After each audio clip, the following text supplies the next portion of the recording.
Ask मुफ्ती मुजीब रहमान। साईं जंहिं औरत खे ॿारु पैदा थिए त इहा औरत 40 ॾींहं ताईं नमाज़ न पढ़ी। जंहिं औरत खे ॿारु पैदा थियो आहे त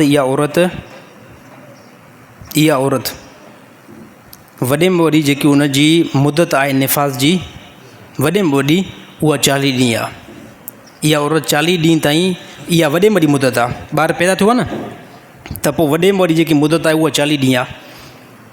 40 ॾींहं खां मथे औरत खे निफ़ाज़ न आहे हलंदो। पर काफ़ी औरतूं उन्हनि जो निफ़ाज़ 20 ॾींहं में बंदि थींदो आहे, 10 ॾींहं में बंदि थींदो आहे, 5 ॾींहं में बि कंहिं औरतुनि जो निफ़ाज़ बंदि थींदो आहे। 40 ॾींहंनि ताईं उहे औरतूं नमाज़ न आहिनि पढ़ंदियूं। हालांकि इहो ग़लति आहे, छो त इहो वॾे में वॾो पीरियड आहे। ॿारु पैदा थियो न, वॾे में वॾो पीरियड इहो आहे त 40 ॾींहं ताईं औरत खे निफ़ाज़ हलंदो, पर 40 ॾींहं खां मथे न हलंदो।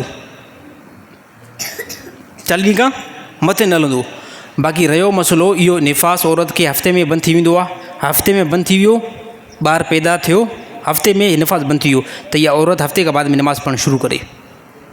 ॿारु पैदा थियो 10 ॾींहंनि में औरत खां खून बंदि थी वियो त 10 ॾींहंनि खां बाद में नमाज़ पढ़ी। काफ़ी औरतूं इन इंतज़ार में हूंदियूं त 40 ॾींहं पूरा थियनि पोइ नमाज़ पढ़ूं। हालांकि इहो ग़लति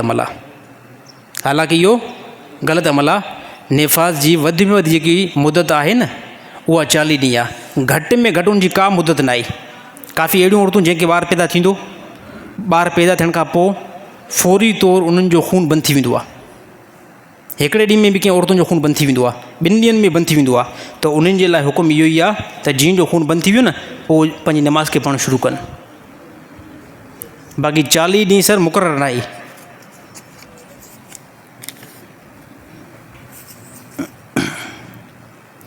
साईं अगरि जिस्म ते टेटू जा निशान लॻल हुजनि त छा उन सां वुज़ू या गुस्ल या नमाज़ थी वेंदी आहे? न साईं, टेटू खे सम्झो था? जिस्म ते टेटू जा निशान काफ़ी नथा सम्झनि, मां ॿुधायां थो। जिस्म ते टेटू जा निशान उनखे चइबो आहे जो जिस्म ते हिते हिकिड़ा ख़ासि क़िस्म जा हिकिड़ा निशान लॻंदा आहिनि।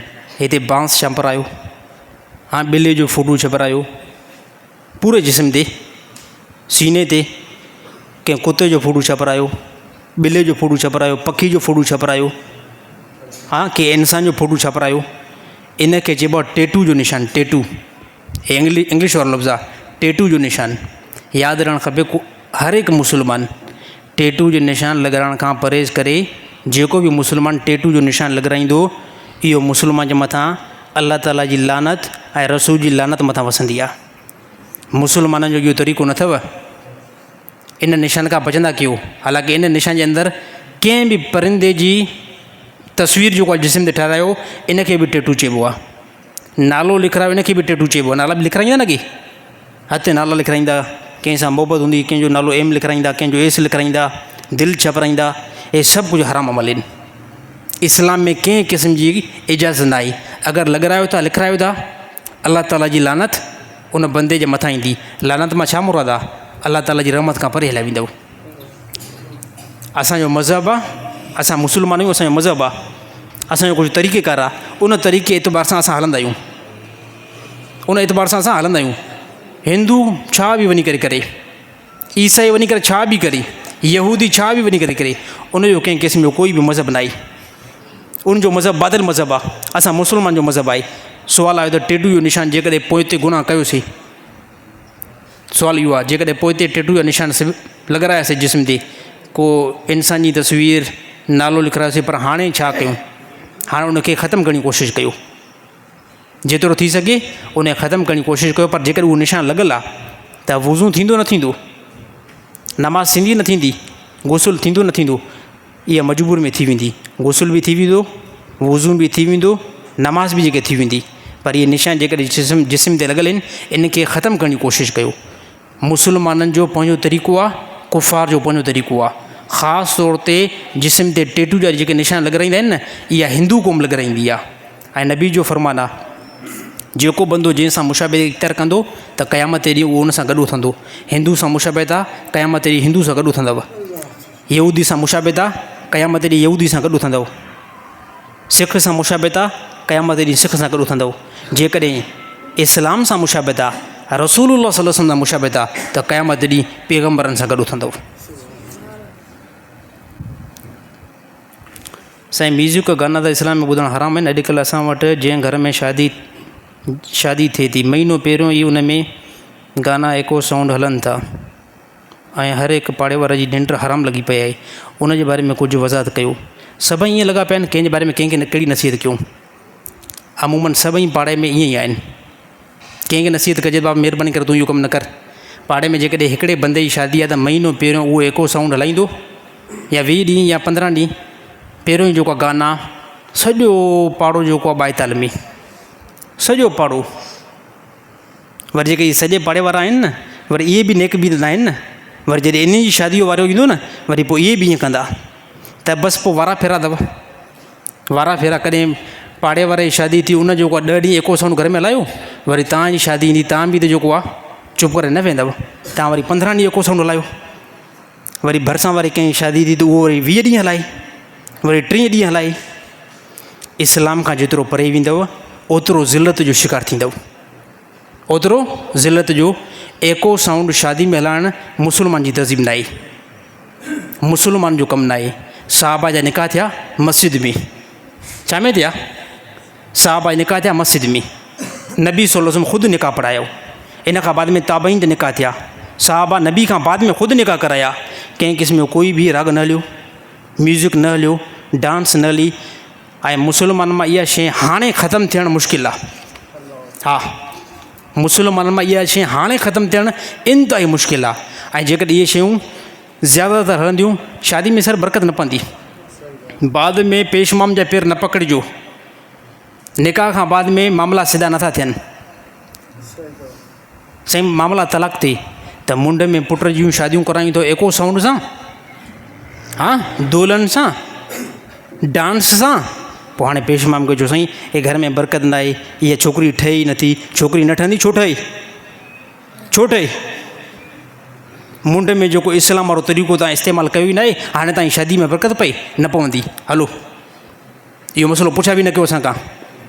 जंहिं टाइम असां चऊं त धूल न हलायो निकाह में, शादी में धूल न हलायो, साईं माण्हू चवंदा त का घर में फोतगी थी वई आहे। माण्हू चवंदा घर में हिन जो कज़ियो थी पियो मुला वारनि जो। शादी त माण्हू तस्लीम ई न कंदा। अड़े ख़ुदा जा बंदा, सुभाणे जेकॾहिं को माण्हू चवे, सुभाणे को माण्हू जेकॾहिं चवे अड़े हे ॾिस यार निमाज़ थो पढ़े, निमाज़ खे छॾींदो? जेकॾहिं सुभाणे को माण्हू चवे अड़े हे त कलमो थो भरे, पोइ चवंदे त मां राम राम थो कयां, मां कलमे खे छॾियां? यार छॾे ॾियो माण्हुनि खे। माण्हुनि जो कमु आहे एतिराज़ करणु। माण्हुनि जो कमु छा आहे साईं ॿुधायो? माण्हुनि जो कमु आहे एतिराज़। मेंबर ते मां वेठो हूंदो आहियां, हदीस ॿुधाईंदो आहियां, मुस्लमाननि खे हितां बाहि लॻंदी आहे। माण्हुनि जो कमु आहे एतिराज़ करणु। आयत क़ुर जी ॿुधाईंदो आहियां, इन खां मुस्लमान मुंहिंजी चिड़ खाईंदा आहिनि। छा कंदासीं? माण्हुनि जो कमु आहे एतिराज़ करणु। माण्हू एतिराज़ कंदा, तव्हां चओ मां अलाह खे थो ॾिसां बसि, मां रसूल खे थो ॾिसां बसि। दुनिया जो इंसान छा बि चवे, छा बि चवे, इंसान खे नथो ॾिसां, मां सर अलाह खे थो ॾिसां।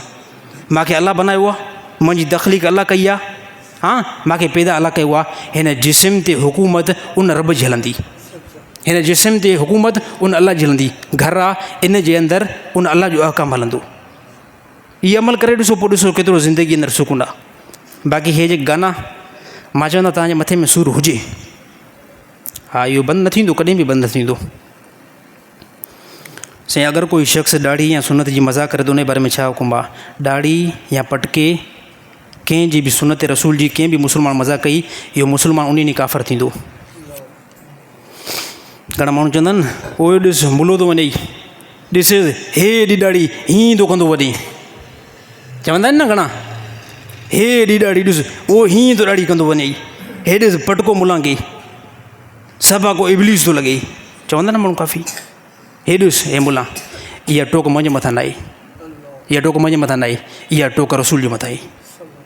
अचो हाणे अचो, इहा टोक मुंहिंजे मथां न आहे। कोई जेकॾहिं मुंहिंजी ॾाढ़ी ते खिले थो, मुंहिंजे मथां टोक न आहे। मुंहिंजे पटके ते जेकॾहिं खिले थो, मुंहिंजे मथां टोक न आहे। अलाह जो कसम, इहा टोक रसूलुल्लाह सल्लल्लाहु अलैहि वसल्लम मथां आहे। हे ॾाढ़ी कंहिंजे करे मां रखी आहे? मूंखे ख़बर पई त रसूलुल्लाह सल्लल्लाहु अलैहि वसल्लम सुनत मुबारक ॾाढ़ी रखी आहे। मूंखे जेकॾहिं को हलफ़ ॾींदो, मां क़ुर ते कसम थो खणा, मां इहो ॿुधुमि, मां पोइ ॾाढ़ी रखी आहे। मूंखे कंहिं बि दुनिया जे इंसान मुतासिर न कयो। मूंखे ख़बर पहुती त नबी सल्लल्लाहु अलैहि वसल्लम जी सुनत मुबारक ॾाढ़ी हुई, मां ॾाढ़ी छॾे ॾिनमि। मूंखे ख़बर पई त नबी सल्लल्लाहु अलैहि वसल्लम पगड़ी मुबारक पाती आहे, मां मथे ते पातमि। हाणे कोई बि जेकॾहिं इंसानु इन जे मथां ठठोली करे, मज़ाक़ करे, इस्लाम जे मथां मज़ाक़ करे, सर उन ॾींहुं जेको आहे इस्लाम खां त ॿाहिरि निकिरी वेंदो। इस्लाम खां कोई चए साईं मां त मज़ाक़ कयो आहे, कोई बंदो मज़ाक़ में पंहिंजी माउ खे चवंदो तूं मुंहिंजी घरवारी आहे, ख़ार लॻी तमामु माण्हुनि खे। कोई मुस्लमान मज़ाक़ में पंहिंजी माउ खे चवंदो मुंहिंजी घरवारी आहे, न चवंदो मज़ाक़ में। कोई बंदो मज़ाक़ में पंहिंजी घरवारी खे चवंदो तूं मुंहिंजी माउ आहीं।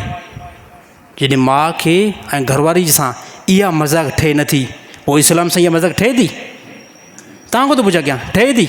सर इहो कलमा कुफ़र आहे। जंहिं बंदे बि अगरि अहिड़ी का मज़ाक़ कई आहे, दुबारा कलमो भरे।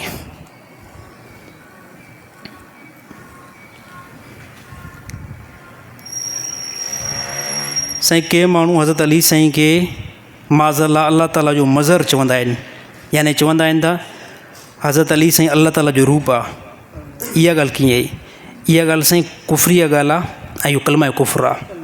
कंहिं बि बंदे चयो त हज़रत अली साईं अल्लाह ताला जो मज़र आहे। हिकु जाइल ज़ाकिर ॻाल्हि कई हुई त चए असांजो हिकिड़ो आलिम हुयो, उन पंहिंजी किताब जे अंदरि लिखियो त अल्लाह खे कहिड़ी ख़बर, अल्लाह जेकॾहिं ज़मीन ते लही अचे त अल्लाह खे ताला खे चऊं त मूंखां तूं हिसाबु वठे थो, तूं हुजे ऐं इंसान त तोखां पुछा कयां फजर जी नमाज़ कीअं पढ़िबी आहे, तूं हुजे ऐं इंसान त उन पुछा कयां तोखे त जून जुलाई जा रोज़ा कीअं रखिबा आहिनि, तूं हुजे ऐं इंसान त तोखां पुछा कयां हज कीअं कबो आहे, तूं हुजे ऐं इंसान त तोखां पुछा कयां मुसीबत में कीअं रहिबो आहे।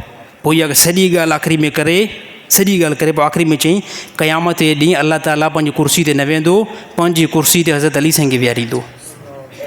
इहो अक़ीदो काफ़िरनि जो अक़ीदो आहे। इहो अक़ीदो कंहिंजो आहे?